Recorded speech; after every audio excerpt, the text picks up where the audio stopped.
Good afternoon and welcome.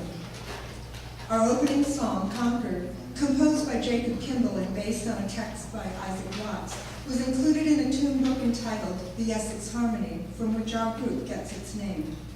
Kimball dedicated the book, quote, to the Essex Musical Association, founded in 1797, with an ardent wish that this work may contribute in some small degree towards furthering the object of the society, ameliorating and refining the taste for music in this country, and that it may have a tendency to increase innocent amusement, as well as to exalt the feelings in public devotion. By your humble servant, Topsfield, October 1800. Kimball chose a text written by Isaac Watts, but renumbered the original stanzas. Concord, first popular in the traditional congregational churches, was later found in the Universalist hymnal by 1833.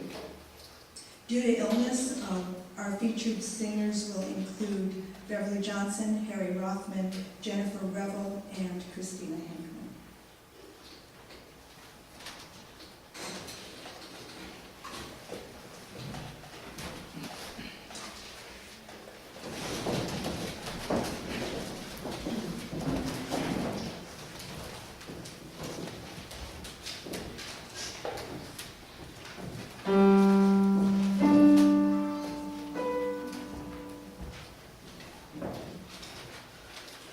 Glory to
Kimball Jr. was born in Topsfield on February 15, 1761, son of a blacksmith who was the leader of singing at a local meeting house. Both father and son participated in the Revolutionary War. Jacob Jr. was a fifer and drummer at the battles of Lexington and Bunker Hill in 1775. In 1776, he attended Harvard, where he got a Bachelor's of Arts degree. He taught school in Ipswich for 2 years, then studied law in Salem, Massachusetts, and practiced briefly in New Hampshire. Continuing to be unsettled in his pursuit of careers, he returned to Topsfield and again taught school, off and on, until 1814. During this period, just after the Revolutionary War, there was a flourishing of uniquely American music, particularly in New England, that was found in churches and intended for the everyday townspeople. Choirs, singing schools, and musical societies became active. During this period, 1788 to 1814, Kimball turned to his love of music and began to benefit from it as a source of livelihood. Invitation was published anonymously in a tune book by Daniel Bailey, and it became Kimball's most popular composition. The text was written by Isaac Watts, who wrote original songs of Christian experience, that is, poetry based on biblical text. This tune is inspired by passages from the Song of Solomon. Invitation.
Singing schools around many New England towns and was well known to be a good singer also. As a teacher, he was responsible for organizing the classes, generally held at night, teaching them, and collecting small fees. The singing schools were, at first, intended to provide musical instruction using religious themes and tunes. The schools often took place in the local churches that provided religious as well as social activities for the towns. Quote, "Old and young were drawn to them for the pleasure of singing together and for social intercourse. just some of the reasons for their growth and tenacious hold upon the affectations of the people. Topsfield was another fairly popular tune, published 10 or more times in various tune books before 1820. It is based on Psalm 133.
In our next song, Kimball again uses a text that was written by Isaac Watts. Watts, who lived in England 1674 to 1748, and his family were nonconformists in that they were not part of the Anglican Church. Watts was considered to be even more non-denominational and ecumenical than other nonconformists, as he was more interested in promoting education and learning rather than preaching. He was particularly attracted to the poetry of the Bible, primarily the Psalms. Although he acknowledged that David was divinely inspired when he wrote these poems, he further believed that the Psalms should be updated and renovated in the language of the New Testament, because David could not have known that language at his time. Accordingly, Gloucester is grounded in and inspired by Psalm 136.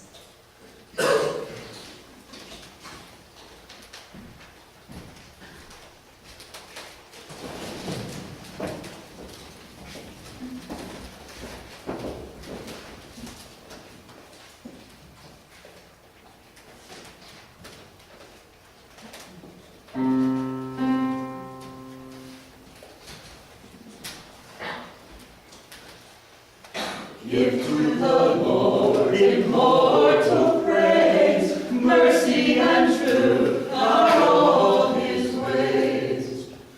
Wonders of grace to God belong. Repeat his mercies, repeat his mercies, repeat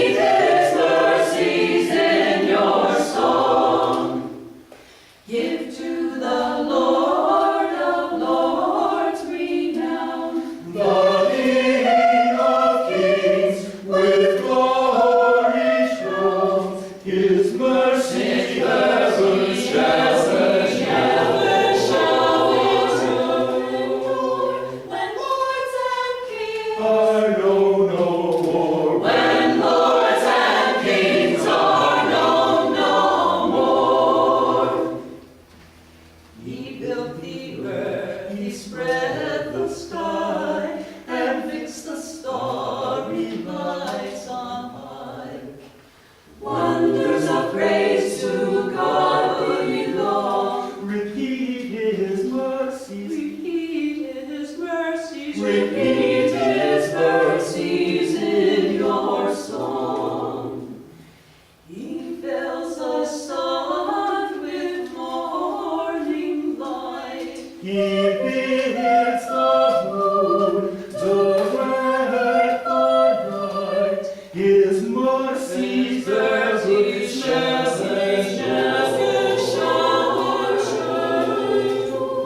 when suns and moons shall shine no more. When suns and moons shall shine no more. He sent his Son with power to save from guilt and darkness and the grave. Wonders of praise to God belong. Repeat his mercies. Repeat his mercies. Repeat his mercies in your song. Through this vain world he guides our feet and leads us to his heavenly seat. His mercies every shower. When this vain world shall be no more. When this vain world shall be no more.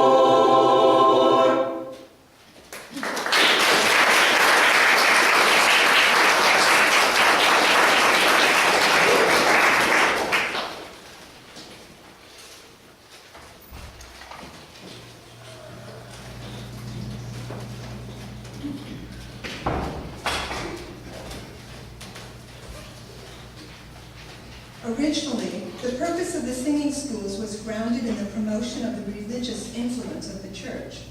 The schools were also recognized as a way to promote and educate commoners in the study of choral music and to promote musical culture and appreciation. As such, some consider them to be the foundation of public school music instruction in the United States. As the singing schools grew in popularity, they spread from Boston and New England into the other colonies, and the themes of the music evolved from those of a religious nature to include other themes of social and political importance. They provided a strong foundation for future composers and their songs. The text of Edinburgh, written by John Gamble, was originally a Moravian hymn published in 1791. Jacob Kimball, Jr. became a heavy drinker and died in poverty at the Topsfield Almshouse on July 24, 1826.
In bondage, oh, why and death will you lie? When one here assures you, when one here assures you, when one here assures you, free grace is so nigh. When one here assures you, when one here assures you, free grace is so nigh.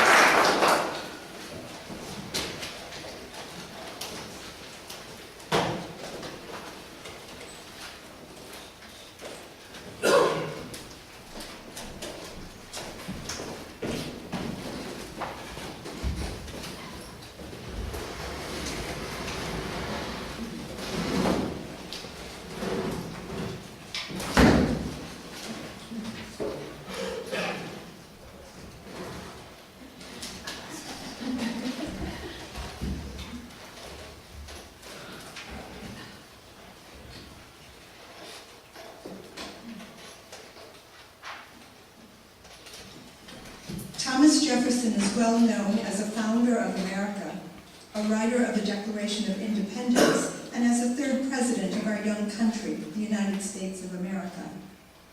The more we discover about Mr. Jefferson and his life, the more we realize how truly complex he was.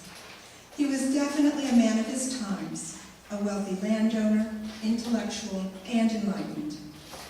Yet it's amazing to consider the impact of his enlightened thinking and how it continues to shape the philosophical foundations of our country in these contemporary times and in our future. As you will hear in our next collection of songs, Jefferson was an impassioned thinker and a particularly inspired and inspiring writer. Randall Thompson composed this work in honor of the 200th anniversary of Jefferson's birth. He uses actual texts from some of Jefferson's writings and speeches, dating from the period leading up to the colonists' decision to secede from England, and proceeding to a call to arms to fight against the tyranny of the king. Jefferson's words are powerful and fervent. They are intended to persuade the common citizens to be of a new country, and the other governments and countries of the world at that time, of the irrefutable and compelling necessity to commit to independence and be willing to fight for the ideals of freedom, liberty, and justice. Harry Rothman will read the text of the speeches spanning the Revolution, which Thompson used in his work. The last movement of Thompson's composition, which we do not sing today, shares Jefferson's reflections shortly before his death on the importance of the American Revolution as it influences the destiny of other global communities, both then and continuing into the future. Please hold any applause until the end of the third movement of this composition.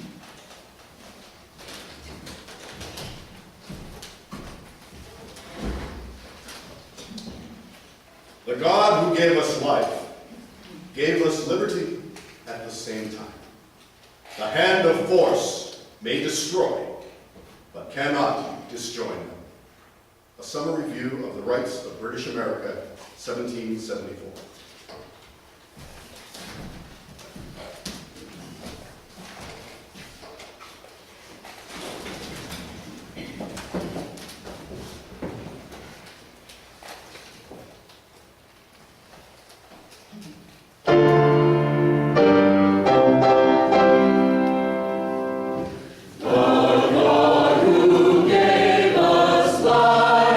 Gave us liberty.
counted the cost of this contest and find nothing so dreadful as voluntary slavery. Honor, justice, humanity forbid us tamely to surrender that freedom which we received from our gallant ancestors and which our innocent posterity have a right to receive from us. We cannot endure the infamy and guilt of resigning succeeding generations to that wretchedness which inevitably awaits them if we basely entail hereditary bondage upon them. Our cause is just. Our union is perfect. Our internal resources are great. We gratefully acknowledge, as signal instances of the divine favor towards us, that his providence would not permit us to be called into this severe controversy until we were grown up to our present strength, had been previously exercised in warlike operation, and possessed of the means of defending ourselves. With hearts fortified with these animating reflections, we most solemnly, before God and the world, declare that exerting the utmost energy of those powers which our beneficent Creator hath graciously bestowed upon us, the arms we have been compelled by our enemies to assume, we will, in defiance of every hazard, with unabating firmness and perseverance, employ for the preservation of our liberties, being with one mind, resolved to die free men rather than to live slaves. Declaration of Causes and Necessity of Taking Up Arms, July 6, 1775.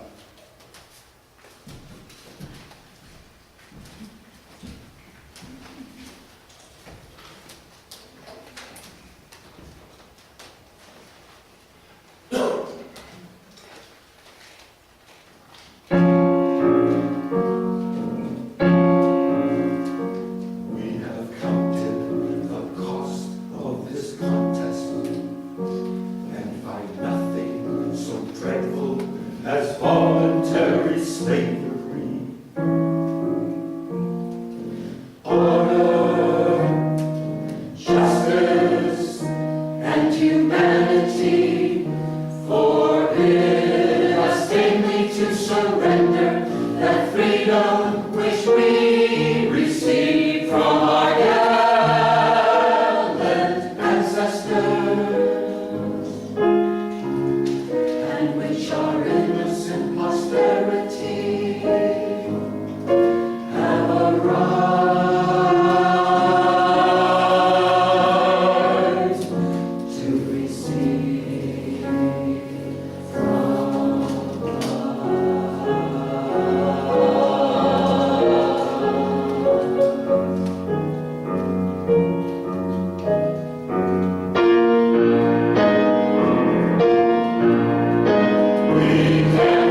We fight, not for glory or for conquest.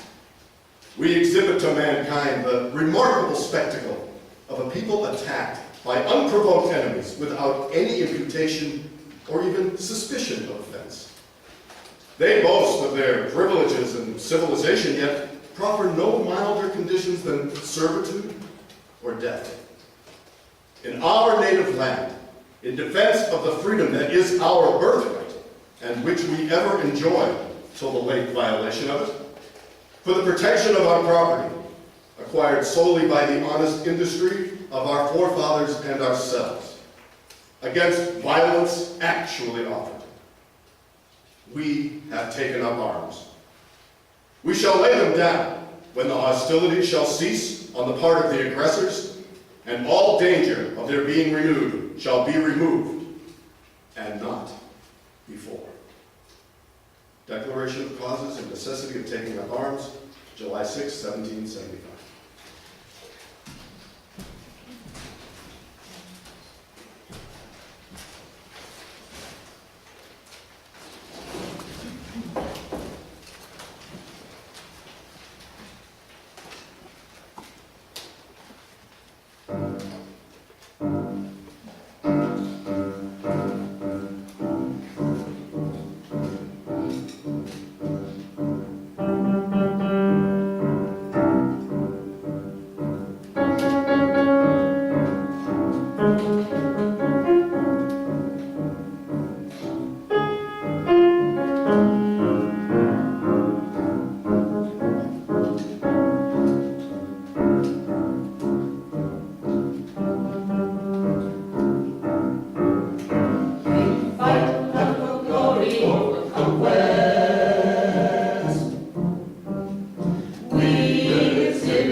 please join us. We've got a slight repast in the back of the hall. And